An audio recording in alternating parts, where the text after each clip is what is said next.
ධර්ම ශ්‍රවණය කරන්නට හොඳයි. හෝරාවකට සමාන කාලයක් ධර්මයේ දේශනා වෙන්නේ. හැම දිනම මුලින් ප්‍රාර්ථනා ඇති කරවා ගනිමු. ධර්ම ශ්‍රවණය කිරීම තුලින් ලබන ආනිසංසයන් අප හැම දිනාටම ගෞතම සම්බුදු සසුන තුලදීම දුක්ඛ සමුදය නිරෝධ මග්ග යන චතුරාර්ය සත්‍ය ධර්මය අවබෝධ කර ගැනීම පිණිසම හේතුපනිශ්‍රේ වේවා කියන ප්‍රාර්ථනා ඇතුව හැම දිනම බණහන්ට හොඳයි. පින්වතුනි, අද දවසේදී දහම් දේශනාවට මාතෘකා කරගත්තේ බෞද්ධයින් අතර තරමක් ප්‍රසිද්ධ බණ අහන උදවිය අතරනම් තරමක් ප්‍රසිද්ධ මාතෘකාවක් සහ වර්තමානයේට ටිකක් ගැළපෙන්න ඕනේ යයි කියලා තමයි මේ මාතෘකාව තෝරගන්න යෙදුනේ. බුදුරජාණන් වහන්සේ දේශනා කරපු දහම් කරුණු ඇතුළත් කොට සකස් කරලා තියෙන ධම්මපදේ නම් වූ බෞද්ධයාගේ අත්පොතෙහි බාල කියන වර්ගයට අයත් එක ගාථා පාඨයක් තමයි අද දහම් දේශනාවට මාතෘකා කරගත්තේ. බුදුහාමුදුරුවෝ ජීවමානව වැඩ වාසය කරනකොට සවැත් නුවර ජේතවනාරාමයේ පිහිටා තිබ්බ ස්ථානයට ටිකක් ඈතින් ගමක හිටියා එක පුද්ගලයෙක් සුප්පබුද්ධ කියලා. මොකද්ද නම? සුප්පබුද්ධ. මේ සුප්පබුද්ධ කියන පුද්ගලයා ටිකක් දුප්පත්. සල්ලි භාගෙ ටිකක් අඩුයි, ටිකක් දුප්පත් මේ.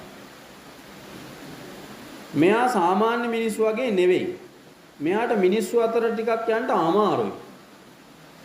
හේතුව තමයි මෙයාගේ ඇඟේ තිබ්බ මෙයා උප්පත්තිය ලැබපු දවසේ ඉඳලා හටගත්ත කුෂ්ඨ රෝගයක්. ඔය කුෂ්ඨ රෝගයම සමාජයේ විසින් පිළිකුල් කරනවා නේද? ඇඟේ කුෂ්ඨයක් එහෙම තියෙනවා නම් අර ඔය සමහරුන්ගේ උප්පත්තියේ ඉඳලම නැතත් ඔය කාලෙන් කාලට හැදෙනවා එහෙම රෝග නේ. ඔය දද වන කුෂ්ඨ ඒ වගේ ඒවා හැදුනන් පස්සේ මිනිස්සු අතරට යන්න ටිකක් අමාරුයි, ලැජ්ජයි සහ මිනිස්සු පිළිකුල් කරනවා. ළඟට එනවට කැමති නෑ. එහෙම එකක් තියෙනවා. එතකොට උප්පත්තියේ ඉඳලා මේ රෝගයක් තියෙනවනම් කොහමද? උප්පත්තියේ ඉඳලම තියෙනවනම් නේද? අම්මා තාත්තා ඉන්නකන් ඉතින් අම්මා තාත්තා බාලා. ඉතින් අම්මට තාත්තට කවදාකවත් තමන්ගේ දරුවට කුෂ්ඨ රෝග නෙවෙයි මොන ලෙඩේ තිබ්බත් පිළිකුල් නෑනේ නේද? බලයි. හැබැයි එතනින් පස්සේ සමාජයේ අනිත් අය විසින් මොකක් කරනවද? පිළිකුලට ලක් කරනවා. මෙයාගේ ගේ ඉස්සරහින් පාරක් යනවා. මේ පාරේ තමයි මෙයාගේ ගමේ ඉන්න මිනිස්සු බුදුහාමුදුරුවන්ගෙන් බණ අහන්න පන්සලට යන්නේ. පන්සලට යන මිනිස්සු දකින මේ පුද්ගලයාට ලොකු කැමැත්තක්, ලොකු ආසාවක් තියෙනවා ගිහින් බුදුහාමුදුරුවන්ගෙන් බණ ටිකක් අහන්න. හැබැයි බුදුහාමුදුරුවන්ගෙන් බණ අහන්න යන්න පුළුවන්ද? බණ අහන්න යන්න බෑ. ඇයි? මිනිස්සු විසින් මෙයාව පිළිකුලට ලක් කරනවා. මෙයාව කොන් කරනවා. සාමාන්‍යයෙන් ඔය ලෙඩ රෝග විතරක් නෙවෙයි. සමහරුන්ගේ එක එක චර්යා රටා තියෙනවනේ. ඒ චර්යා රටා නිසාත් සමහර උදවිය මොකක් වෙනවද? සමාජයේ අනිත් අය විසින් පිළිකුලට ලක් කරනවා, කොන් කරනවා. එක එක චර්යා රටා. ඒවා ඉතින් තම තමන්ගේ නුවණේ මට්ටමින් හඳුනාගෙන ඒවා දුරු කරගෙන ඉවරලා ජීවත් වෙන්න තමයි ඕනේ. ඉතින් රෝගයක් එහෙම ඇදුනන් පස්සේ ඉතින් ඒවට නම් ඉතින් විසඳුන්නේ නැහැ නේද? විකල්ප නැහැ. මේ පුද්ගලයා බුදුහාමුදුරුවන්ගෙන් බණ අහන්න තියෙන කැමැත්ත නිසාම විශේෂයෙන් මෙයා මොකද කරන්නේ? අඳුර වැටුණාට පස්සේ මෙයා එළියට ගිහින් ඉවරලා තැන් තැන් වල ඇවිද වෛද්‍යවරු හොයන්න පටන් ගත්තා. ඇයි මේකට බෙහෙත් කරන්නේ? බෙහෙත් කරවුවා කොහෙන් අක්වත් හොඳ වෙන්නේ නැහැ. අර කරුමෙට හැදෙන ලෙඩ තියෙනවනේ. ඒවා ඉතින් මොන වෛද්‍යවරයා දැඟලුවත් හොඳ කරන්න සුව කරන්න බෑ. මම හිතේ මේ සුප්පබුද්ධටත් එහෙම කරුමෙට හැදිච්ච එකක් වෙන්න ඇති. එයන්ද මේක හොඳ කරන්න බැරි වුණා. දවසක් දා මෙයා කල්පනා කරනවා වෛද්‍යවරු ගිය ඔක්කොම කිව්ව හොඳ කරන්න බෑ කියලානේ. හැබැයි එහෙමයි කියලා මම මැරෙන්න කලින් මට බණපදයක් නම් අහගන්න ඕනේ, අහන්න නැතුව ඉන්න නම් බෑ. එහින්ද මිනිස්සු ඔක්කොම ගිය දෙන්කෝ බණ අහන්න. කියලා බණ අහන්න ගියාට පස්සේ අන්තිමටම යනවා මෙයා. රෙදි කෑලි වලින් ඒව වහගෙන යනවා. ගිහින් ඉවර වෙලා මිනිස්සු බණ අහන්න වාඩි වෙලා බණ පටන් ගත්තට පස්සේ මෙයා ඈත කෙළවරේම වාඩි වෙනවා. මිනිස්සු ගැවසෙන්නේ නැති. දැන් මේ මෙතන මිනිස්සු එකතු වෙලා ඉන්නවනේ නේද? මේ වගේ පිරිස මැදට එන්නේ නැතුව කෙළවරක ගිහින් වෙලා ඈතින් ඇහෙන මට්ටමේ බණ අහනවා. බණ කියන්නේ කවුද? බුදුහාමුදුරුවෝ. බුදුහාමුදුරුවෝ බණ කියනකොට බුදුරජාණන් වහන්සේට තිබ්බා කියනවනේ ඔය උන්වහන්සේගේ තිබිච්ච පින්වන්තකම නිසාම පිරු පාරමී වල බලමයි මේ නිසාම අෂ්ට බ්‍රහ්මස්වර ඒකෙන් එකක් තමයි බුදුරජාණන් වහන්සේ මෙතන ඉඳලා දේශනා කරනවා නම් බණ අහන චේතනාවෙන් ඉන්න යම් තාක් දුරක ඉන්න පුද්ගලයෙක් ඉන්නවනම් මේ ළඟම ඉන්න උපාසකම්මට ඇහෙනවා වගේම අර කෙළවරෙම ඉන්න එක්කෙනාට ඒ හඬින්ම ඇහෙනවා. ඒ සමානයි. දැන් මේකෙන් මේ කියන ඉඳා නම් ඔක්කොටම ඇහෙයි නේද? ඒත් ඉතින් වරුසාවින්ද නම් අඩුයි සමහරුන්ට ඇහෙනවා නේද? දැන් මේක ඕක් කරලා දාලා කිව්වොත් එහෙම වහලා දාලා කිව්වොත් මේ ළඟ ඉන්න දෙන කීප දෙනාට ඇහෙයි අර ඈත ඉන්න කට්ටියට මා හඳුරු කුඩු ගන්නවත් දන්නේ නැහැ කියන්නේ. ඇහෙනවා අඩුයි එතකොට නේද? ඒ ඉතින් අපි කරලා තියෙන පින්වල හැටියට තමයි අපිටත් කට පිහිටලා තියෙන්නේ හඬ පිහිටලා තියෙන්නේ. ඒවා ඉතින් ඇහෙන්නේ නැහැ. බුදුහාමුදුරුවන්ගේ තිබිච්ච පින්බලමයි මේ හන්දා. බුදුහාමුදුරුවෝ මෙතන බණ කියනවා නම් ඈත කෙළවරේ බණ අහන කෙනාටත් මේ ළඟ ඉන්න කෙනාට අහන හඬි ඇහෙන හඬින්ම ඇහෙනවා. අරයටත් බණ ඇහුණා. මේ සුප්පබුද්ධ කියන කෙනාට නමකුත් පට බැඳිලා තිබ්බා. මෙයාට නමක් පට බැඳිලා තිබින්න හේතුව තමයි පොඩි කාලේ ඉඳලා මගේ කුෂ්ඨයක් නේ. ඔය කුෂ්ඨ වලට පාලි මාගදී භාෂාවෙන් කියන්නේ කුට්ට කියලා. ඔය කුට්ට කියන වචනයෙන්ම තමයි කුෂ්ඨ කියන වචනේ හැදිලා තියෙන්නේ සිංහලයට බින්දිලා ඇවිත් තියෙන්නේ. මෙයාගේ නමේ අගට කුට්ටිත කියලා නමක්. මේ මොකද්ද? කුෂ්ඨයක් තියෙන පුද්ගලයා කියන අර්ථයෙන් කුට්ටිත කියන නම් කෑල්ලකුත් පට බැඳුනා.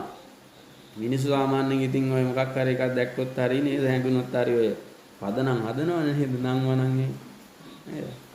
අපිත් ඔය ඉන්නකොට ඇහිලා තියෙනවා සමහර හොල්ලන්ට එක නම් කිය කතා කරනවා නේද? වැඩි හිටියොත් ඉන්නවා එහෙම නම් පට බදගත්තා අය නේද? එක්කෙනාට කතා හදා කියනවා ඉතින්. ගැටලුවක් නැහැ. ඒ වුණාට ඉතින් එහෙම කරන්න නම් හොඳ නැහැ නේද?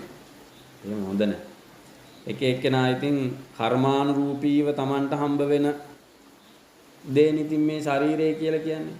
මට හම්බ වෙලා තියෙන්නේ මං සංසාරේ කරගත්ත විදියට රූපේ. ඔය ඇත්තන්ට හම්බෙලා තියෙන්නේ ඔය ඇත්ත සංසාරේ කරගත්ත දේවල් වලට අනුව තමයි රූපය නේද? මම ඊට කලිමුත් අවස්ථා කීපයකදී මතක් කරලා තිනවා. නැවතත් මතක් කරනවා ඒක ඉතින් අර සමාජයේ සියලුම දෙනාගේ දැන ගැනීම පිණිස ඒව හදා ගැනීම පිණිස නේද? එක්තරා නගරයක ඉන්නවලු මේ තුවාල වලට බෙහෙත් දාන වෛද්‍යවරයෙක් නේද? එයා ඉතින් උප්පත්තියේ ඉඳලම හරි කමන්නේ තරුණ වෙලාවක් දන්නේ කොහොම හරි ඇඟේ මෙයාගේ අර සුදු පාට වෙන්නේ. ඒ වගේ රෝගයක් තියෙනවා. ඉතින් ඒ පුද්ගලයාට එයාගෙන් බෙහෙත් ගන්න මිනිස්සුම ගිහින් ඉවරලා නමක් පට මැදලා තියෙනවනේ. දන්නවනේ නම නේද? ඒව හොඳ නෑ නේද නේද? එක පැත්තකින් පැත්තක ඉන්න කෙනෙකුට නම් කමකුත් නෑ. එයාගෙන්ම ගිහින් බෙහෙත් ටිකක් දාගෙන ඇවිත් ඉවරලා වැරදිලා හරි කාගේ හරි තුවාලයක් හොඳ වෙන්නේ නැතුව තිබ්බොත් එහෙම ඕක හොඳ වෙන්නේ නැද්ද? මගේ ඇඟේ නම් තිබ්බේ හොඳ කරවි ආන් අර අහවල් වේද මහත්තයා කියලා නම කියලා කියන. එයාගෙන් බෙහෙතුත් දාගෙන ඇවිත් එතක. එතන තියෙන්නේ අර ಗುಣමකුකම කියන එක. නේද? ඒක එක පැත්තකින් ඉස්මතු වෙලා එනවා. කොහොම නමුත් ඉතින් අනිත් අයට පදනම් හදන්න හොඳ නෑ නේද? නම්ම නම් හදන්න හොඳ නෑ ඒක. සංසාරයේ උපදින භවයක් පාසාම තමන්ගේ නම කැත වෙන්න ඒ කිව්වේ සමාජයේ ඉස්සරහා කැත වෙන්න හේතු වෙන කාරණාවක් බවට පත් වෙනවා. ඒ නිසා හදන අය පද හදපුදී ඔය ඇත්ත හදන්න යන්න එපා. ඔය ඇත්ත ඔය හදපුවා කියන්න යන්නත් එපා. නේද? මොකටද දැන් නිකන් පවුපුරව ගන්න නේද? අරයට පට බැඳිච්ච නම තමයි කුට්ටිත. මෙයාට කියන නම සුප්පබුද්ධ කුට්ටිත. මෙයා දැන් අර ඈත කෙළවරේ ඉඳලා බණ අහනවා. මෙයා බොහෝම ශ්‍රද්ධාවෙන් බණ ඇහුවා. බොහොම ආසාවෙන් බණ ඇහුවා. බණ ඉවර වුණා. බණ ඉවර වෙනකොට මෙයා සෝවාන් ඵලයටපත් වෙනවා. සෝවාන් ඵලයටපත් වෙනවා. අර රෝගියා සමාජයේ විසින් පිළිකුලට ලක් කරපු පුද්ගලයා, කොන් කරපු පුද්ගලයා නිර්වාණ මාර්ගයේ පළවෙනි පියවර තියෙනවා. පළවෙනි ඵලය ලබනවා සෝවාන් ඵලය. සෝවාන් ඵලයටපත් වුණා කියලා කියන්නේ ඉතින් එයා නිවන් ගියා වගේ තමයි. නේද? නිවන් ගියා වගේ තමයි. අර උපාධියක් ගත්ත එක්කෙනා ඉතින් රස්සාවක් ගත්තා වගේ තමයි වගේ අදහසක් නේද? සෝවාන් ඵලයටපත් වුණා නම් එයා නතේ භවං අට්ඨමං ආදියන්ති. එයාට 8 වෙනි ආත්මයක් නැහැ. 7 වෙනි ආත්මයේදී මෙහෙ නෙවෙයි බ්‍රහ්ම ලෝකෙදී හරි කමන්නේ නිවන් යනවා. චතුරාර්ය සත්‍ය ධර්මය අවබෝධ කරගන්නවා. සෝවාන් ඵලයටපත් වෙනවා. දැන් මෙයාට හරි කැමැත්තක් ආසාවක් ඇති වුණා. මෙයා ලබාගත් මාර්ගඵලය ගැන බුදුහාමුදුරුවන්ට කියන්නේ. කවුරු හින්දාද මේ මාර්ගඵලය ලැබුණේ? කවුරු හින්දාද? ඈ? බුදුහාමුදුරුවෝ හින්දානේ. බුදුහාමුදුරුවන්ගෙන් බණ අහලා නේද මේ මාර්ගඵලය ලැබුණේ? එතකොට ඒ මාර්ගඵලය ගැන බුදුහාමුදුරුවන්ට කියන්න මෙයාගේ හිතේ කැමැත්තක් ඇති වුණා. ගිහින් බුදුහාමුදුරුවන්ට කියන්න. බුදුහාමුදුරුවෝ ගාවට කිට්ටු කරන්න බෑ සෙනඟ. ඇයි? බුදුහාමුදුරුවෝ සෑහෙන ප්‍රසිද්ධයිනේ.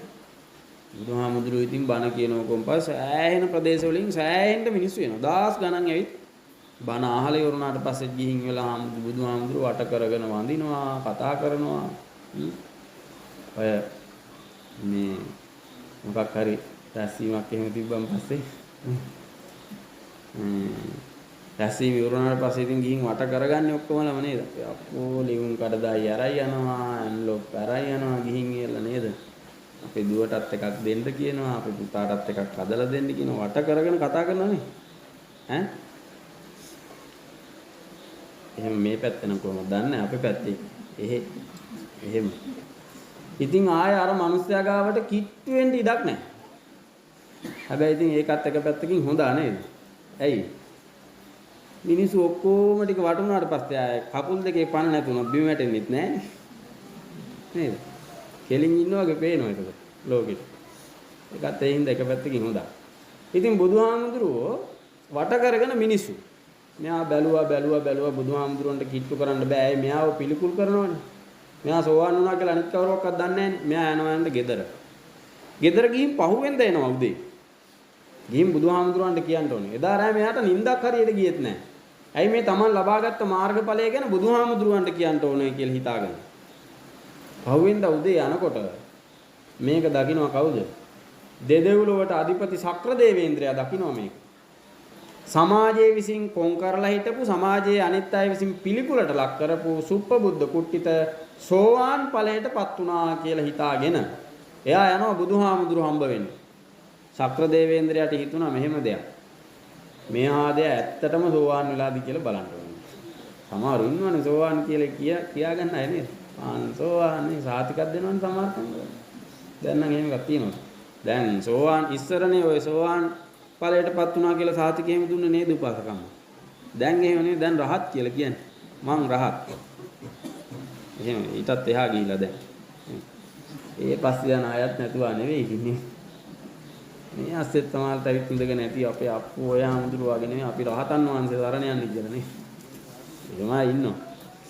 ඉතින් බලන්න හිතුණා ඇත්තටම මේ සුප්පබුද්ධ කුට්ටිත සෝවාන්ද කියලා. ගත්ත සාමාන්‍ය සිටුවරයෙකුගේ වේශයක් ශක්‍ර දේවේන්ද්‍රයා. බැස්ස දෙව්ලොවින් මනුස්ස ලෝකෙට. බැහැලිවර වෙලා සුප්පබුද්ධ කුට්ටිත යන පාරේ ඉස්සරහට ආවා. ඉස්සරහට ඇවිත් ඇහුවා කොහෙද යන්නේ කියලා. සුප්පබුද්ධ කුට්ටිත කිව්වා මම මේ යනවා බුදුහාමුදුරු හම්බ වෙන්න. ඇයි බුදුහාමුදුරු හම්බෙන්න යන්නේ? බුදුහාමුදුරු මුණ ගැහිලා මට කාරණාවක් තියෙනවා කියන්න.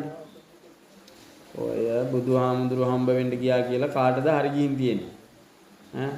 ඔය බුදුහාමුදුරු හම්බ වෙන්න ගියපු සමහර උදවිය නතර වෙලා තියෙන්නේ ඔළුවේ තිබිච්ච කොණ්ඩේ ටිකක් කපාගෙන ඇඟේ තියෙන ඇඳි වස්ත්‍රات ඔක්කොම අයින් කරලා අර පාංශකූල චීවර කියලා රෙදි කෑලි වගේ කපල මහගෙන ඉවරලා එව්ව පරවගත්ත පුද්ගලයෝ වෙලා තමයි නතර වෙලා තියෙන්නේ. එහෙනම් ඉතින් බුදුහාමුදුරු හම්බෙන්න ගියාට නම් වැඩක් වෙන්නේ නැහැ කියලා කිව්වා. ඔයාට මම යෝජනාවක් කරන්න. මොකද්ද යෝජනාව? ඔයා දුප්පත්නේ. ඔයා විතරනේ ගෙදර ඉන්නේ. සමාජයේ අනිත් අය ඔයා පිළිකුල් කරනවානේ. ඉතින් අර සමහරුන්ට නම් ඉතින් මෙහෙම දෙයක් තියෙනවා. ලෙඩ දුක් නෙවෙයි මොනවා තිබ්බත් සල්ලි තියනවා නම් සමාජෙ පිළිකුල් කරන්නේත් නෑ නේද? එහෙනම් ඉතින් ඔයාට ওই තියෙන ප්‍රශ්නටත් එක්ක හරියන්ට මම ඔයාට ඕන තරම් සල්ලි දෙන්නම්. ඕන තරම් සල්ලි දෙන්නම්. හැබැයි ඔයා එක දෙයක් කරන්න ඕන. මොකද්ද? මේ නගරේ තැන් තැන් වල මිනිස්සු එකතු වෙලා දාදු කෙලිනවා. මිනිස්සු එකතු වෙලා සූදු කෙලිනවා. මිනිස්සු එකතු වෙලා ක්‍රීඩා කරනවා. සමහර උදවිය සංගීත සම්දර්ශන වලට එකතු වෙලා ඉන්නවා. සමහර උදවිය නැටුම් බලන්න එකතු වෙලා ඉන්නවා. සමහර උදවිය නාට්‍ය බලන්න එකතු වෙලා ඉන්නවා. සමහර උදවිය කඩපිල් වලට එකතු වෙනවා. ඔය තැන් තැන් වල එකතු වෙන මිනිස්සු ඉන්න තැන් වලට ගිහින් බුදුහාමුදුරුවෝ කියන්නේ බුදු නෙවෙයි. එයා බොරුකාරයෙක්. එයාගේ ධර්මයේ ඇත්ත නෙවෙයි. ඒකේ කියන්නේ බොරු. එයාගේ ශ්‍රාවක සංඝරත්නය කියලා කියන හැබෑවටම සංඝරත්නය නෙවෙයි. නිකන් දෙන දේවල් කකා බිවි ඔයේ ගිල ඉන්න අය. කියලා මේ ත්‍රිවිධ රත්නේ අගුණ කියන්න කිව්වා. කොහෙද ගින්ද කියන්න කිව්වේ? කොහෙද ගින්ද කියන්න කිව්වේ? මිනිස්සු ඉස්සරහට ගිහින් වෙලා ත්‍රිවිධ රත්නේ අගුණ කියන්න කිව්වා. සල්ලි දෙන්නම් කිව්වා. බුදුරජාණන් වහන්සේට ඔය වගේ සිද්ධි වෙලා තියෙනවා නේද? අර මාගන්ධියා බැමිණියත් මොකද කරන්නේ නේද? රජතුමාගේ අගබිසව බවට පත් වුණාට පස්සේ බුදුහාමුදුරුවන්ගෙන් ගන්න තිබිච්ච පලියක් නේද? රූපේට නිග්‍රහ කරවුවා කියලා නගරේ හිටපු හොඳම කාඩේව ටික ගෙන්නලි වෙලා සල්ලි දුන්නා. සල්ලි දීලා බැනපල්ලා ඇති වෙනකන් එනකොට කියලා. ඌ කියනවා බයිනවා. ඉතින් බුදුහාමුදුරුවෝ නම් ගණන් ගත්තේ නැහැ නේද? සමහර උදවි ඉන්නවා. ඉතින් සමහරුන්ට පද කියන නේද?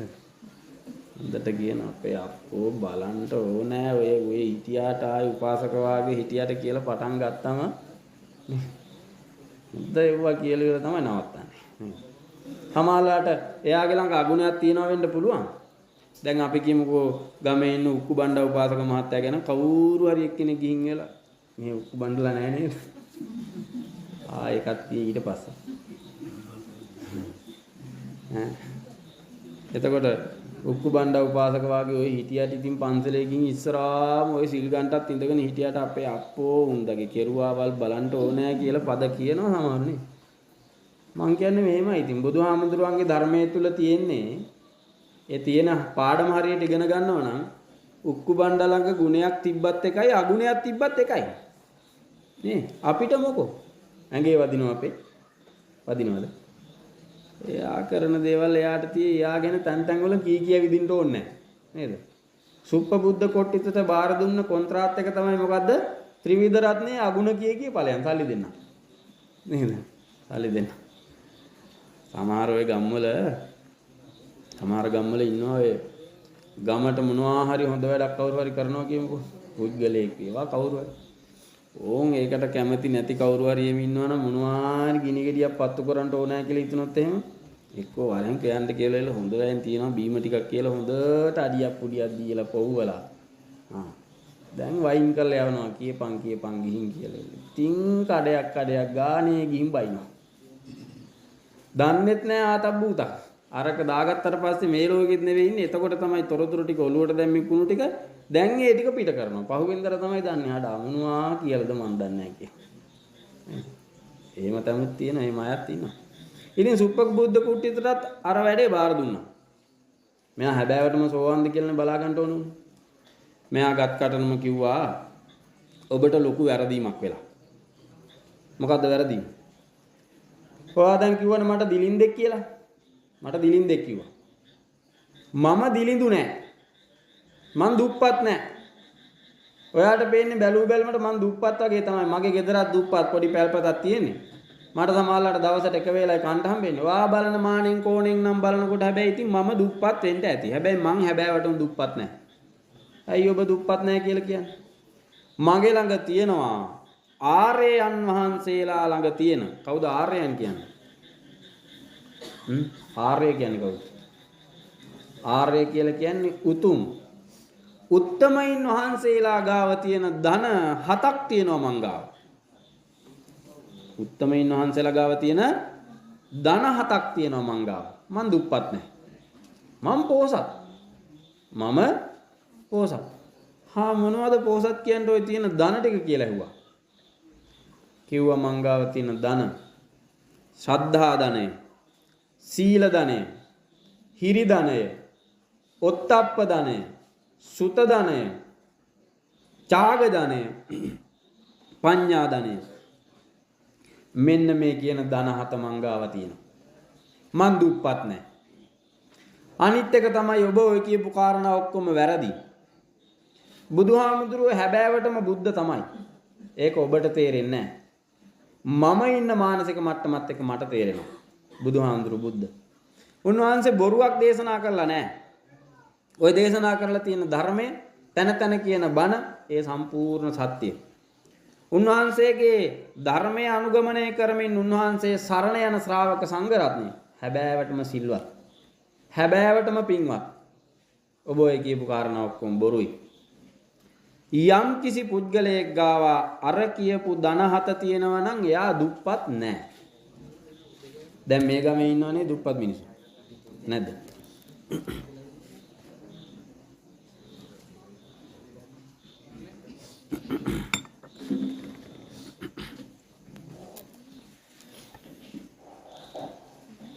මේ ගමේ සාමාන්‍ය දුප්පත් මිනිස්සු ඉන්නවද නේද? දැන් නම් ගමේ නෙවෙයි රට හැමතැනම දුප්පත් තමයි නේද? දුප්පත්. සල්ලි කොච්චර තිබ්බත් දුප්පත් වගේ තමයි ඉන්න වෙලා තින්නේ නේද? දුප්පත්. ඒ සල්ලියේ භාගයක් තින්නේ. හැබැයි මානසික වශයෙන් දුප්පත් නොවන පොහොසත් උදවිය මේ ගමේ ඉන්නවද නැද්ද? ඉන්නවද නැද්ද? එහෙම දුප්පත් අයත් ඉන්නවා. මානසික වශයෙන් දුප්පත් අය. මම එක කණ්ඩායමක් ගැන විතරක් කියන්නම් චුට්ටක්. එක කණ්ඩායමක් ඔය බණ ගෙදරකට ගිහිල්ලා බණ පොලට ගිහිල්ලා බණ අහන්න නැති අය. කතා කර කර ඉන්න මානසික වශයෙන් දුප්පත්. හේතුව මම කියන්නම් ආර්ය ධන පළවෙනි එක ශ්‍රද්ධා ධනය. ශ්‍රද්ධාව කියලා කිව්වෙ මොකටද? තෙරුවන් කෙරෙහි විශ්වාසයට, තෙරුවන් කෙරෙහි ඇති ගෞරවය.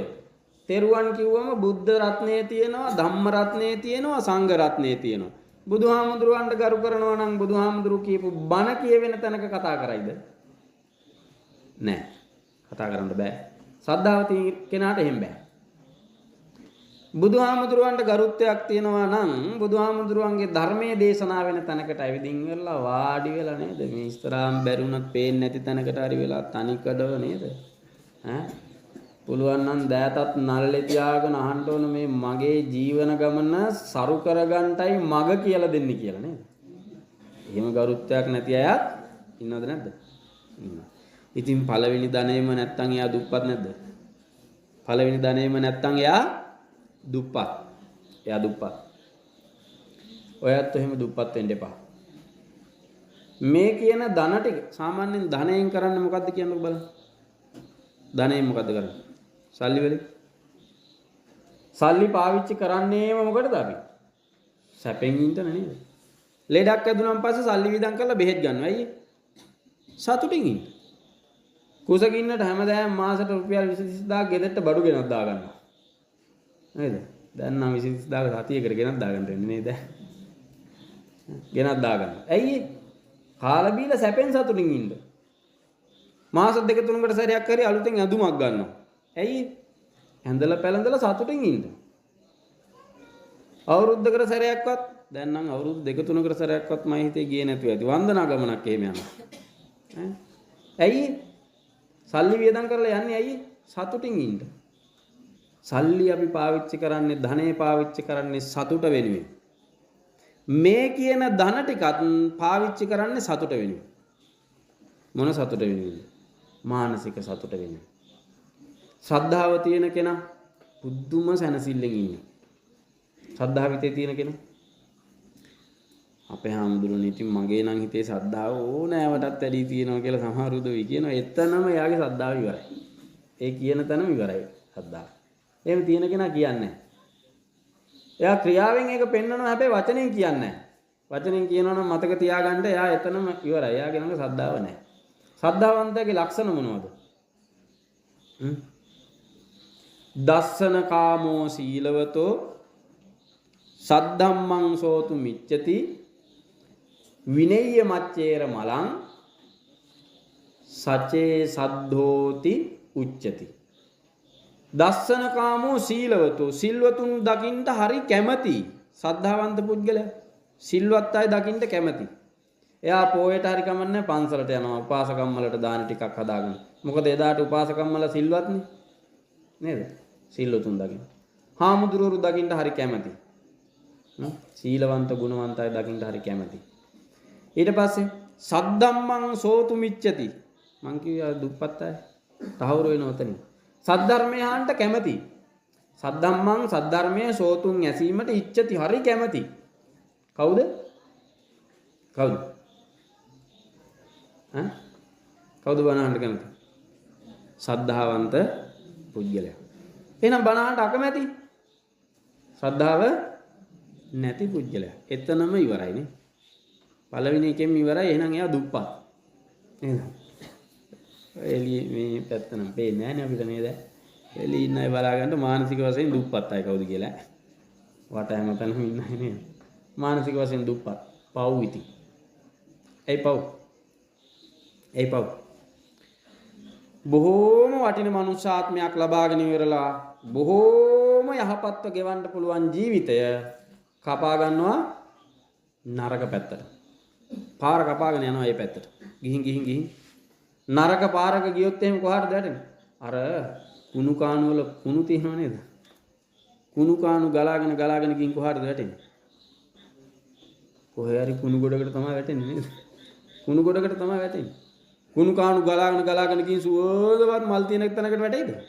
නෑ. කුණු කාණු ගලාගෙන ගිහින් වැටෙන කුණු ගොඩකට.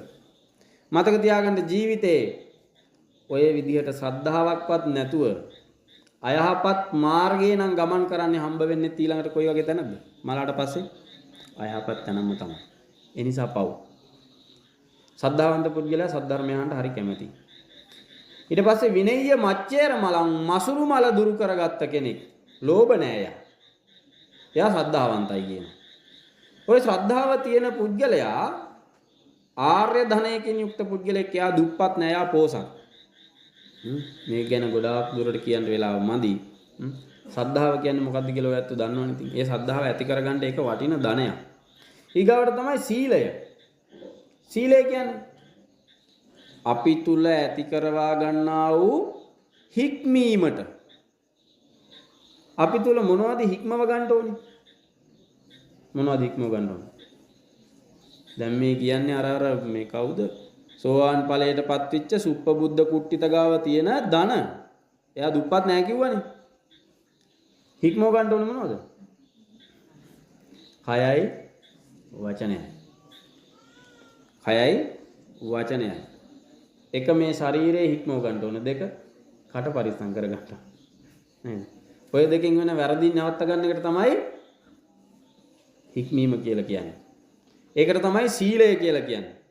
සාමාන්‍යයෙන් ඒක අපිට මේ අර ඔහොම කිව්වන් පස්සේ හරියට කරගන්න තේරෙන්නේ නැති හන්ද තමයි ඔය පන්සිල් පද කියලා සමාදන් වෙන්නේ. පන්සිල් පද කියලා සමාදන් වෙන්නේ ඒ හින්දා. උපෝසත අෂ්ටාංග සීලය කියලා 8ක් සමාදන් වෙන්නේ. නිකං කයයි වචනය දෙක සංවර කරගන්න එක තමයි සීලය කියලා කිව්වට කය වචනේ සංවර කරගන්න විදිය දන්නේ නැහැනේ. ඒක දැනගන්න තමයි ඔය පන්සිල් පද පහ තියෙන්නේ. පන්සිල් පද ටික සමාදන් වෙලා රකින්න ඕන. පන්සිල් පද පහ රකින්න එකේ වටිනාකම මොකද්ද?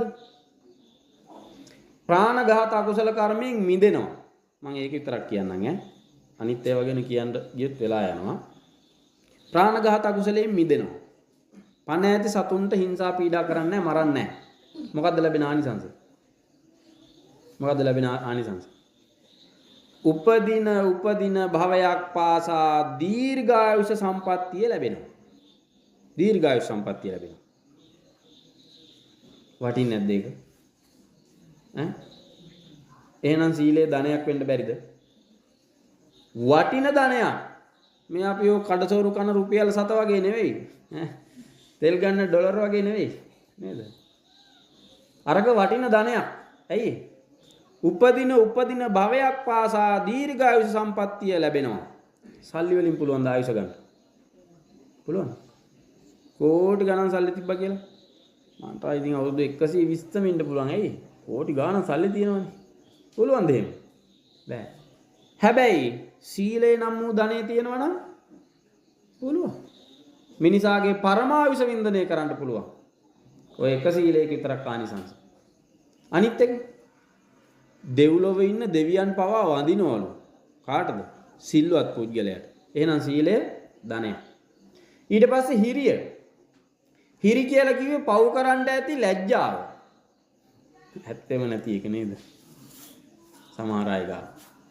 මේක ධනයක්. ඇයි?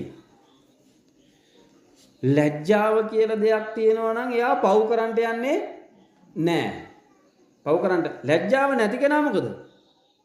එයාට පින පව කියලා ભેදයක් නැහැ. ඕනෑම දෙයක් ඕනෑම තැනකදී කරනවා. දැන් වැරදිලා හරි අර සුප්පබුද්ධ කුට්ටිත ගාවා ඔය ධනෙ තිබ්බේ නැත්තම් අර සල්ලි වලට කෑදරකම මොකක් කරනවද? තැන් වල ගිහින් බුදුහාමුදුරන්ට බයිනවා. බයිනවා. තැන් වල ගිහින් ධර්මයට අගෞරව කරනවා. තැන් වල ගිහින් සංඝරත්නයට බයින එක බයිනවාමයි. ඔය හිරි කියන ධනෙ තිබ්බේ නැත්තම් තිබ්බින්ද යා බේරුණා. ඒක නැති අය තමයි මං කිව්වේ අර කඩපිල් ගානේ ගිහින් ඉහළ කියවන්නේ. හිරිය නැතිකම. පව් කරන්නට ඇති ලැජ්ජාව නැතිකම. පවට ඇති ලැජ්ජාව නැතිකම. නේද? ඔය කතාවටත් කියනවනේ මොකද්ද ලැජ්ජ නැතිකම මහමුදලිකමටත් වැඩි ලොකුයි කියලා නේ. ඕක හැදෙන්නේ කොහොමද කියලා දන්නව නේද? ඔය මහමුදලිගේ වත්තේ ගමේ ගෑනු වෙනවලු පොල් හොරෙන් කඩන්න. මහමුදලි දාන්න ඕන නීති ඔක්කොම දැම්මලු. දෙන්න ඕන උප්පරිම දඬුවම් දෙනවා කියලා නීති දැම්මලු. ඒත් මහමුදලිට බැලුනවලු මේක නවත්ත ගන්න. කවුද නවත්තලා තියෙන්නේ? මහමුදලි ගෙදර වැඩ කරපු සේවකයෙක්. ගෑනුන්ට ආයේ පැත්ත පලාතවත් පොල් දිහා බලන්නේ නැති වෙන්න. මේකගේ තියෙන ලැජ්ජාව නැතිකමට හොඳ වැඩක් කරලා. එදායින් පස්සේ ආයේ පැත්ත පලාතේ පොල් කඩන්න ඇවිත් නැහැ. ඊට පස්සේ තමයි හැදුනේ කතාව මොකද්ද? මහමුදලි කමටත් වඩා ලොකුයි ලැජ්ජ නැතිකම කියලා. ඇයි? අර මනුස්සය කොහොම හරි වැඩේ කරන්නේ? ලැජ්ජ නැති මිනිසුන්ට ඕනෑම පවක් කරන්න පුළුවන් ඒ හින්දා. ඒක මහා නරක වැඩක් කරලා තියෙන්නේ. නේද? හැබැයි මේ මනුස්සයා ලැජ්ජ නැති හින්දා ඒක කරා. මහමුදලිට ලැජ්ජාව තියෙන හින්දා හැම නොකර නීති දදා හිටියා. නේද? ලැජ්ජ නැතිකම හින්දා ඕන පවක් කරන්න පුළුවන්. එක තමන්ගේ අම්මට තාත්තට ලැජ්ජාවක් බවට පත් වෙයි මම මේ වැඩේ කරවුවොත් කියන සිතුවිල්ල හිතේ තියෙන්න ඕන. සමහර උදවිය කරන්න පුළුවන් જાති පව් වැඩ කරනවා. නරක වැඩ කරනවා. අවසානයේ ගෙදෙට්ට එනකොට මොකද්ද වෙලා තියෙන්නේ? අර ගෙදර ඉන්න අම්මගේ තාත්තගේ මූණේ ඔක්කොගේම දැලි නේද? මූණ දැලිනේ. ලොකු අය ගැන පොඩි අය ගැන කියන්න නෑ එකක්.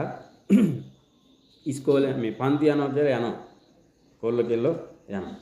ඔය ගිහින් ඉවරලා පන්ති යනවා කියලා ඉතින් ඔය අපි දකින්නවනේ ඉතින් ඔය තැන් වල සමහර උදවි ගිහින් ඉවරලා හොඳ ಜಾති කරන්නේ. මේ ඇස් දෙකට දැකපු බොරු කියන්නේ හොඳ නෑ එච්චර. මොකද මේ බොරු කියන එකත් අර සීලේ 4 වෙනි ශික්ෂාපදේ නෝක් බින්දුත් එහෙම ගොළුව වෙලා උපදිනවා. ඒක මම දන්නවා. කතා කරනකොට ගොත ගැහෙනවා. ඒක මම දන්නවා. බොරු කියන උදවිය. එහෙනම් බොරු කියන්නේ. මේ ඇස් දෙකෙන් දැකපුවා කියන්නේ. ඔය නගරයේ තියෙන ප්‍රධාන බස් නැවතුම් පොළවල් වල. මම කියන්නේ ඒකත් ලැජ්ජ නැතිකම තමයි මේ පොඩි කෙල්ලෝ අවුරුදු 14ක් 15ක් ඇති. 8 9 10 11 කෙල්ලෝ. පොඩි කොල්ලොත් එක්ක අර බස් හෝල්ට් එකේ බස් නැවතුම් පොලේ හොරතල්ලනවා. මූණ අල්ලනවා, නාය මිරිකනවා, කන අල්ලනවා. ලැජ්ජ නැතිකම ඉතින් අර මහමුදලිකමටත් වැඩි ලොකුයි කියන්නේ ඇත්ත තමයිනේ. ඒක දන්න අම්මලා මොකද කරන්නේ? ඒක දන්න තාත්තලා යමයි යන්න කියලා අතින් අල්ලගෙන එක්කොන්න යනවා පන්ති. ඒක හොඳයි. නැත්තම් නම් ඉතින් වැඩේ වර්ධිනවා. නේද? ඒකෙන් මොකද්ද වෙන්නේ? ඒක දිහා බලන මම නම් කල්පනා කරන්නේ මොකක්වත් නෙවෙයි. මේ අක්කු අම්මලා අප්පලා හරියට හදලා නැහැ කියලා. මම මේ අම්මයි තාත්තයි දන්නේ නැති හින්දා හොඳයි. හැබැයි ගමේ එකෙක් දැක්කන් පස්සේ අර අම්මා තාත්තා ඉවරයිනේ. ඉවරයි. මේ පහුගිය මාසයේ එක්තරා පළාතක එක දැරිවියක් අවුරුදු 14යි. සත්‍යම සත්‍ය සිදුවීමක්. තාම මේ ප්‍රශ්නේ විසඳෙමින් පවතින්නේ. විසඳිලත් නැහැ. අවුරුදු 14යි. අවුරුදු 16ක කොල්ලෙක් එක්ක පැනලා යනවා. අවුරුදු 16ක කොල්ලෙක් එක්ක පැනලා යනවා. ගිහින් එලා සතියක් විතර ඉන්නවා. අම්මයි තාත්තයි දෙන්න පොලිසිය උදව්වත් ඇතුව ගිහින් කොහොම හරි හොයාගෙන ගිහින් වෙලා එක්කොන් එනවා ගමට ආපෝ කෙල්ල. එක්කොන් ආවට දැන් මේ ගමේ අම්මයි තාත්තයි දෙන්න නැහැ. ඒ කෙල්ලත් එක්කම ගමෙන් ගිහිල්ලා. අර ඉස්කෝලේට ගිහින් එලා කතා කරවලු ආපෝ ඉස්කෝලේට දාන්න ඉස්කෝලේට බාර ගන්න බෑ කිව්වා. ඒ අම්මයි තාත්තයි දෙන්න කොච්චරනම් අසරණ වෙනවද නේ ලැජ්ජාවටපත් වෙනවද? පව් කරන්න හින්දා ලැජ්ජාවක් තියෙනවා. ඒක අම්මා තාත්තට ලැජ්ජාවක් වෙයි මේකේ. සහෝදර සහෝදරියන්ට ලැජ්ජාවක් වෙයි මේකේ. මට දරුවෝ ඉන්නවා නම් දරුවන්ට ලැජ්ජාවක් වෙයි මම මේ කරන වැඩෙන්. ලැජ්ජාවක් තියෙනවා පව් කරන. ලැජ්ජාව. ඊට පස්සේ තමයි ඔත්තප්ප. මේ ලැජ්ජාවක් තියෙන එක හිරිය කියන එක ධනයක්. ඇයි ලැජ්ජාව තියෙන කෙනා පව් කරන්නේ නැහැ? ඒක ධනයක්. ඔත්තප්ප පව් කරන්න බයක් තියෙන්න ඕන. පව් කරන්න බයක් තියෙනවා. සමහර උදේ බය නැහැනේ පව් කරන්නේ නේද? සමහරව අමුමේ සත්තු මරනවා. අමුමේ සත්තු මරනවා. කිසි බයක් නැහැ. ඇයි මේ පව් කරන්න බයක් ඇති කරගන්න ඕනේ? එක තමයි දඬුවමට බය. දඬුවමට බයේ පව් නොකර ඉන්න ඕනේ. හරි මෙහෙම දෙයක් තියෙනවා සාමාන්‍යයෙන් දඬුවමින් නම් බේරලා හරි ඉන්න පුළුවන් නේද? දඬුවමකින් නම් බේරලා හරි මහා හොරු ඉන්නේ. මහා තඩි හොරු ඉන්නා නේද? ඔක්කොම එළියනේ නේද? ඔක්කොම එළිය. තඩි හොරු ඔක්කොම එළිය. ඇයි? නීතියෙන් එයාලට බේරෙන්න පුළුවන්. හැබැයි සබාදාමේ.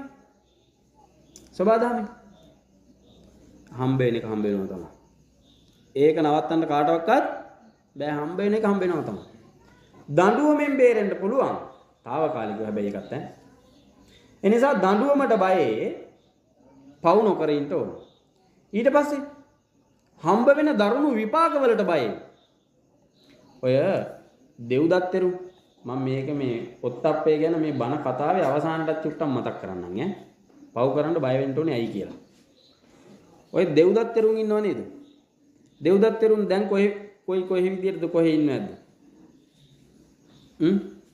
කොහෙද ඉන්නවද? දෙව්දත්තරුන් කරගත්ත මහා බරපතල අකුසලයේ විපාකයේ විඳින්නේ කොහෙද? අවීචි මහා නරකේ. අවීචි මහා නරකේ ඉන්නෙත් කොහොමද දන්නවද?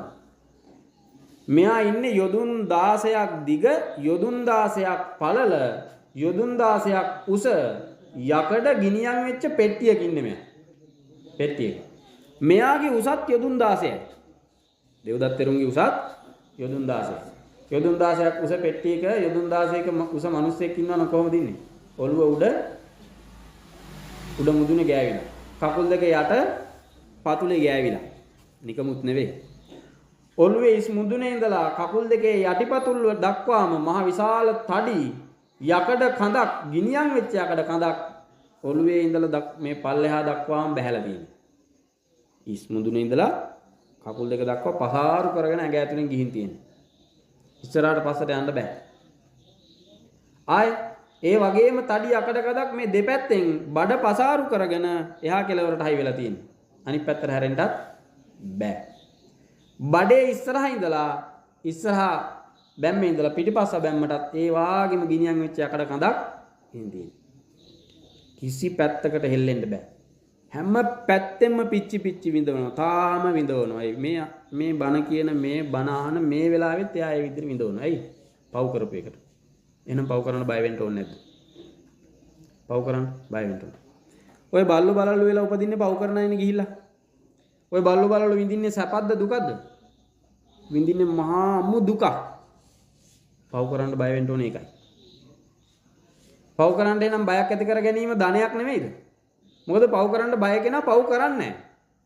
පවින් වැළකෙනවා කියන්නේ එයා පින් කරනවා. පින් කරනවා කියලා කියන්නේ ඉතින් සැප තමයි නේද? මොකද සුකෝ පුඤ්ඤස්ස උච්චයෝ. පිනටම කියන නමක් තමයි සැපය. නේද? පිනටම කියන නමක් තමයි සැපය. එහෙනම් එයාට ඒක ධනයක්. ඔත්තප්පේ. ඊට පස්සේ සුත කියලා කියන්නේ ඇසීමට. ඇසීම ගැන ඕනෑතම් කියලා දීලා තියෙනවා නේද? ඇසීම ධනයක්. මොකද මේ දැන් ඔය ඇත්තෝ අහනින්ද තමයි මේ දන්නේ නැති කරුණු මොනවා හරි එකක් දෙකක් හරි වචනයක් හරි අහන්න හම්බ වෙන්නේ. ඒක ධනයක්. මේ ලෝකය ගැන, සංසාරය ගැන, මනුස්ස ජීවිතය ගැන, මේ සත්ව ලෝකය ගැන, සතර අපාය ගැන, දිව්‍ය ලෝක ගැන, බ්‍රහ්ම ලෝක ගැන, කර්ම විපාක ගැන, සීලය ගැන ඕනෑම දෙයක් අහලා තමයි දැනගන්න වෙන්නේ. ඒ නිසා අහන එකත් ධනයක්. ඊට පස්සේ ඡාගෝ ත්‍යාගය, දන් දීම. දන් දීම ධනයක් නෙවෙයිද? දැන් ඔයත් කාලා බීලා ඇඳලා පැලඳලා ඉන්නවා නේ. කාගේවල් ළඟට ගිහින් වෙලා අතපාන්නේ නැහනේ නේද? බස් ගානේ ගිහින් වෙලා ඉල්ලන්නේ නැහනේ. එහෙමයි ඉන්නවා ඔය නගරවලෙම. මේ ඔයත් නැහනේ මොනවා හරි කාලා බීලා ඉන්නවනේ නේද? සමහර උදවි ඉන්නවා ඉතින් ගිහිල්ලා අතපාන නේද? එහෙමත් ඉන්නවා. පව් ඉතින්. ඉතින් එහෙම නැතුව ඔය කාලා බීලා ඇඳලා පැලඳලා ඉන්නේ ඇයි? සංසාරේ දීපු හින්දා. සංසාරේ ඡාග කියන ධනය තමන් ළඟ තිබ්බ හින්දා. ත්‍යාගය. දැන් මේ ත්‍යාගය තමන් ළඟ තියෙනවනේ. සංසාරේ මතුවටත් මොකක් වෙයිද? හම්බ වෙනවා. එහෙනම් ත්‍යාගය කියන එක බොහොම වටින ධනයක්. ත්‍යාගය කියන එක බොහොම වටින ධනයක්. නිර්ලෝභීව ඒ කටයුතු සිද්ධ කරන්නට ඕන. ඊගාවට තමයි අවසාන එක ප්‍රඥාව. හොඳ නරක දෙක, කුසල අකුසල දෙක හරියට අවබෝධ කරගන්න පුළුවන්කම. මේ කියපු ධන ටික ඔක්කොම තියෙනවා කාගාවද? කාගාවක් තියෙනවා? සුප්පබුද්ධ කුට්ටිද ගාව. එහෙනම් ඉතින් ඔයාගේ කොන්ත්‍රාත් එක මම බාර ගන්න නැහැ කිව්වා.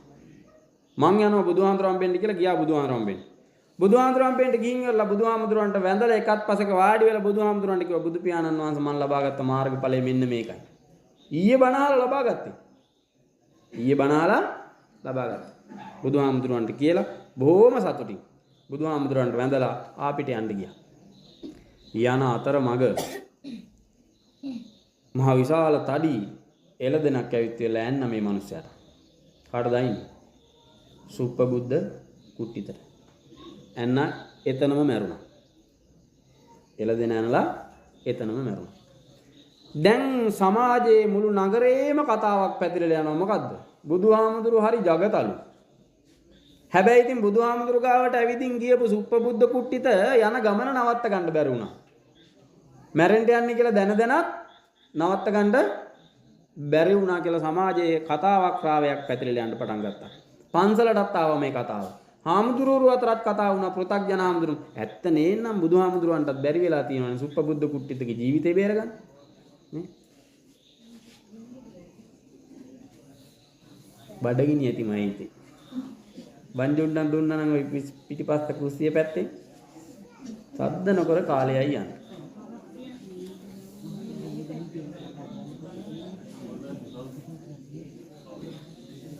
එක්කෝ බන 9ට විතර පටන් ගන්න 7ට විතර කන්ට දුන්නා නම් හරි. කන්ට ආපු අය කාලේ යයිනේ යන්න. ඉන්ට ආපු අය බන දිවි එතකොට. හැබැයි හොඳ සම්ප්‍රදායක් ඒකත් නේද? ඕන් යෝජනා කරනවා ගමේ ඔක්කොමලම වගේ ඉන්න තැන.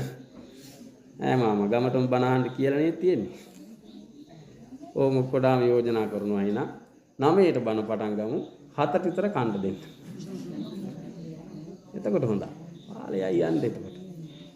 පාඩුවේ 4-5 දිනක් තියාන බණ ටික කියලා ඉවල ඔය ගියයි. ඉතින් හොඳයි. බණ ආමු දැන් එයාලගේ වැඩේ එයාලා කරගද්දී වෙලාව ගිහින් තියෙන්නේ බණ ආමු. තව බොහොම පොඩි වෙලාවකින් මේක ඉවර කරනවා. සුප්පබුද්ධ කුට්ටිත නවත්ත ගත්ත නැති එකේ දෝෂාරෝපණය බුදුහාමුදුරන්ට ආවා. මේක පන්සලටත් ආවා. පුතඥ හාමුදුරුවෝ මේක කතා වෙනවා. බුදුහාමුදුරන්ටත් මේක දැන් ඇහුණා. බුදුහාමුදුර ඊට පස්සේ දේශනා කරනවා සුප්පබුද්ධ කුට්ටිතගේ ගමන මට නවත්තන්න තිබ්බා. හැබැයි මට ඒක නවත්තන්න බැරි වෙන්න හේතුවක් තියෙනවා. හේතුව තමයි එයා ඔය වින්දේ කර්මයක විපාකයක්. එයා කරගත්ත කර්මයක විපාකයක් එයා වින්දේ ඒක නවත්තන්න බෑ බුදුහාමුදුරන්ට මේ කාටුණා. කිසි කෙනෙකුට නවත්තන්න බෑ. මොනවද මෙයා වින්ද කර්ම විපාක? එක මෙයා උප්පත්තියේ ඉඳලම කුෂ්ඨ රෝගියෙක්. මෙයාටයි කුෂ්ඨ රෝගය හැදුනේ. මෙයාට කුෂ්ඨ රෝගය හැදෙන්න ප්‍රධාන හේතුව තමයි මෙයා කරගත්ත අකුසලයේ තමයි තගරසිකී කියන පසේ බුදුරජාණන් වහන්සේ පිණ්ඩපාතේ වඩිනකොට ළඟින් යනකොට තුක් නොදකින් කියලා කෙල ගහලා. පැත්තකට කෙල ගහලා තියෙන්නේ. පසේ බුදුරජාණන් වහන්සේ නමකට විතරක් නෙවෙයි. අපිත් මිනිසුන්ට එහෙම කෙල ගහනවා නේද? නැද්ද? දරුණු විපාක හම්බ වෙන්නේ පේනවනේ. මං කිව්වා නේද අර ඔත්තප්ප ධනය ගැන චුට්ටක් අවසානයේදී කියන්නම් කියලා. පව් කරන්න අපි බය වෙන්න ඕනේ ඔන්න ඔය නිසායි. සමාජයේ අන්තිමට පිළිකුල් කරවන්නේ. සෝවාන් වෙච්ච ආත්මයේ සමාජයේ විසින් සම්පූර්ණ කොන් කරලා දාලා තිබෙන්නේ. බය වෙන්න ඕනේ නැද්ද එනම් පව් කරන්න. නේ? මෙයාට එළදෙනක් යනලා මැරුණානේ. මෙයා මීට ආත්ම 100කට කලින් සිටු ගෙදරක උපදිනවා සිටු පුත්‍රයෙක් වෙලා. සිටුවරුන්ට හොඳට සල්ලි තියෙනවා. හොඳට අම්මලට තාත්තලට සල්ලි තියෙනකොට දරුවෝ මොකද කරන්නේ? සල්ලි අරගෙන ඉන්න පිස්සු කෙලිනවා නේ. ඒ කාලෙත් එහෙම තිබිලා තියෙනවා. අර සිටු පුත්‍රයා තවත් යාළුවෝ 4 දෙනෙක් එක්ක සල්ලි අරගෙන ඉවර වෙලා ගියා නගරයට. නගරයට ගිහින් මේ නගරේ හිටිය නගර සෝබිනියා. නගර සෝබිනිය කියන්නේ වර්තමානයේ නම් ගණිකා වෘත්තිය. මුදලට ශරීරයේ විකුණන උදවිය. නගර සෝබිනිය ගත්තා මිලදී ගත්තා. බොහොම ලස්සන කාන්තාවක්. සල්ලි දීලි වල මෙයාගේ ශරීරය අරගෙන ඉවරලා මෙයාව එක් කරගෙන ගියා මහ විශාල කැලේකට. කැලේකට ගිහින් මේ 5 දෙනා තමන්ගේ අවශ්‍යතාවයන් ඉෂ්ට කරගෙන අර කැලේ ඇස්සේ කවුරුවක්වත් නැහනේ. සල්ලි වලට තියෙන කෑදරකමට පෙරේතකමට අර ගෑණිව මරලා දැම්මා. මරලා සල්ලිත් තරම් ආවෙන්න. නගර සෝබිනිය නෑ කවුරු හොයන්නද නේ? හෙව්වත් ඉතින් සිටුවරන්ගේ පුතු අත්තනංගොඩ ගයි. එහෙනම් පිට රටක වෙන්න ඕන ලංකාවේ නම් එහෙම වෙන්න බෑනේ. යාළගේ පුතු ගයි අත්තනංගොඩ නේද? මරලා දාලා ගියා. හම්බ වෙච්ච දඬුවම අරයා මරණ මොහොතේදී ශාප කරවුවා මොකද්ද? මම උපදින ආත්මයක් ගානේ යක්ෂණියක් වෙලා හරි ඇවිල්ලා උඹලගේ ජීවිත අකාලේ තොර කරන උඹලා අකාලේ මරලා දානවා. ආත්ම 100ක් එක දිගට මෙයා යක්ෂණියක් වෙලා ඉපදිලා අර 5 දෙනාගේ ජීවිත අකාලේ නැති කරලා දැම්මා. අවසානයේ සෝවාන් ඵලයටපත් වෙච්ච ආත්මෙත් අකාලේ අර එළදෙනක් විදිහට ඇවිත් තියෙන අර යක්ෂණිය. යක්ෂණිය. එහෙම මරන්න හොඳයිද? බිය වෙති හැම දෙනම මරණෙට දඬුවමට හොඳ නැත මරණ දඬුවම් නැති වරදකට තම සිත තම සිරුර අරගෙන උවමකට හැම සතෙකුටම මෙත පතුරනු දියුණුවට කවුරුවක්වත් මැරෙන්න කැමති නැහැ. දැන් අර ගෑනු කෙනා කය උපයෝගී කරගෙන සල්ලි හම්බ කරපු එක ඇත්තයි. හැබැයි කාටවත් ගැහුවේ නැහනේ. කවුරුවත් මරන්න ගියේ නැහනේ. කාගෙන්වත් හොරකම් කරේ නැහනේ. නේ? එයා නිකන් නිර්පරාධ මරණයටපත් වුණා. ඒ නිසා බුදුරජාණන් වහන්සේ ධර්මයේ දේශනා කරන්නේත් මොකද්ද? අත්තානං උපමං කତ୍වා. තමන් උපමාවට අරගෙන මේකෙත් කියන්නේ මොකද්ද? තම සිත තම සිරුර අරගෙන වමනක. මගේ අතට කවුරු හරි ගහනවා නම් කැමතිද?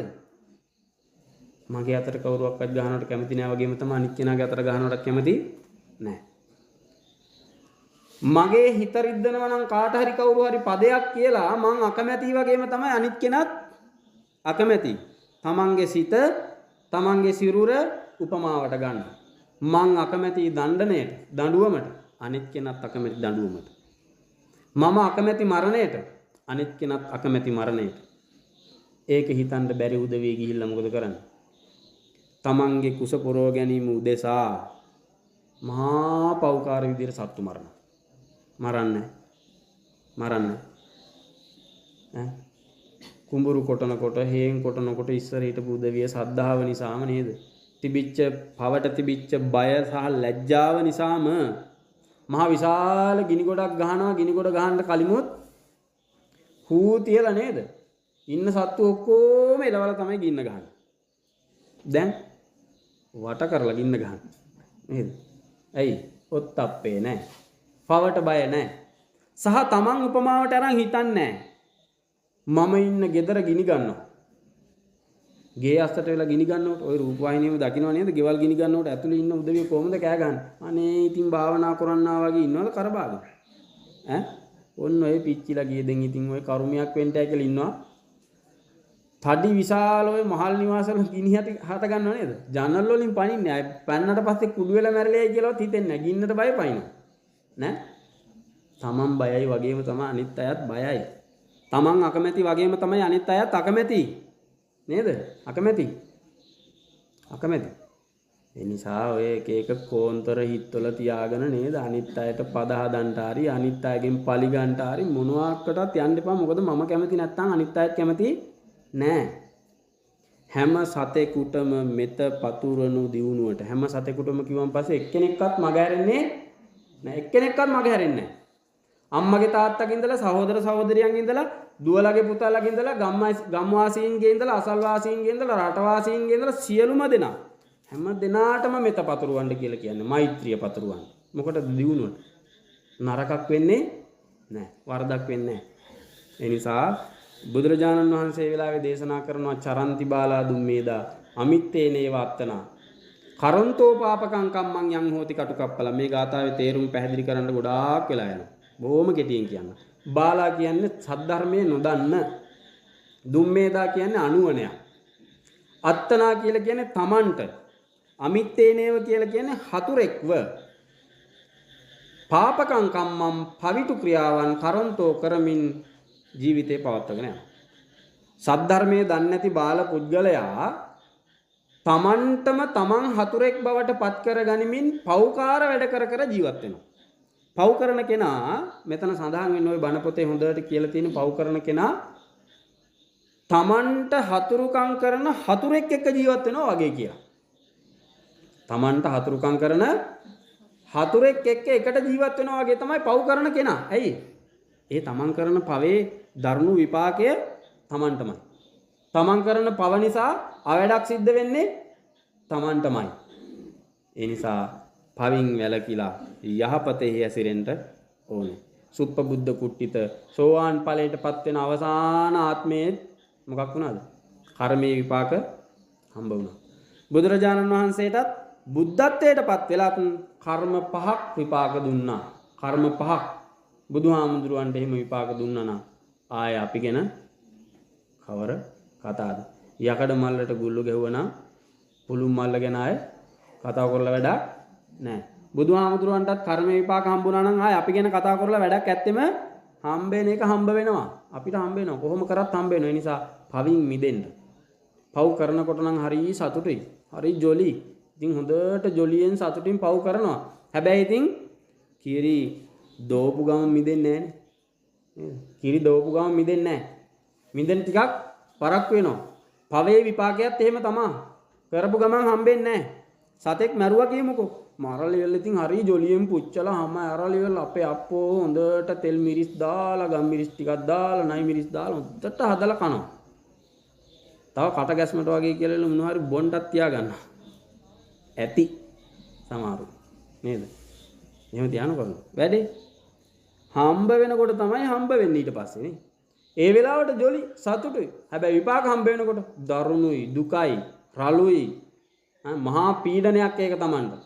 සුප්පබුද්ධ කුට්ටිතට හම්බුන පීඩනේ, මානසික පීඩනේ, එයාගේ මේ ශාරීරියේ තිබිච්ච පීඩනයට වඩා දරුණුයි. සමාජයේ දකින අය අහක බලා ගන්නවා. සමාජයේ දකින අය පිළිකුල් කරනවා. අප්‍රසන්නයි, මිනිස්සු අතරට යන්න බෑ. ඇඟේ වේදනාවට වැඩි එයාගේ හිතේ වේදනාව වැඩි. මහා පීඩනයක් ඒක.